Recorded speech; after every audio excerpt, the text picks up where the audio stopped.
နင်တကယ်ပဲဒီဖက်နှက်အစုပ်ကြီးနဲ့ဘွဲတက်ယူတော့မလို့လား ရပါတယ်အကိုရဲ့ဝက်ဆောင်ကဖုံးနေတာပဲဟာ နင်းဟာကလည်းမဟုတ်တာဟဲ့ဝယ်လိုက်စမ်းပါ အကိုလည်းအကိုလိုက်မှမဟုတ်လားအကိုအတွက်ပဲအင်ဂျီဝယ်လိုက်ပါ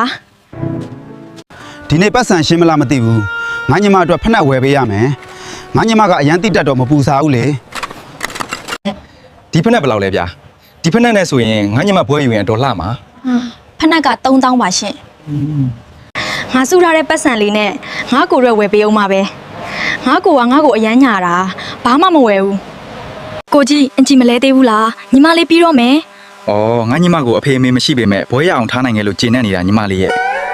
ကိုကြီးအတွက်ဂျင်းပေါင်းပြီးနဲ့အင်ဂျီ ညီမလေးဘေးကပတ်စံရလဲကိုကြီးတို့ဝယ်ပေးစရာမလိုပါဘူးညီမလေးရဲ့ ငါညီမလေးအတွက်ဖက်နှက်လေးတက်တန်ဝယ်ခဲ့တာလေညီမစီးကြည့်ပါအောင်တော်လားလို့ ကိုကြီးရဲ့ ဒီဘွဲယူဘွဲကိုတက်ရောက်လာတဲ့ဟဲတဲ့တော်များအားလုံးကျေးဇူးတင်ပါတယ် မင်္ဂလာပါရှင်ကျမပထမဆုံးကျေးဇူးတင်ချင်တာကတော့ကျမအကိုပါကျမကိုကမိဘတွေမရှိတော့ပေမဲ့ကျမကိုဘွဲရအောင်လိုလေသေးမရှိထားခဲ့လို့ကျေးဇူးတင်ပါတယ်တော်သေးတာပေါ့ကိုကြီးရဲ့ထမင်းထုတ်ခဲ့လို့ဝယ်စားရင်မတက်တာဘူး ဟုတ်တယ်နော်ဒါနဲ့အားလုံးပဲလာစားကြပါအောင်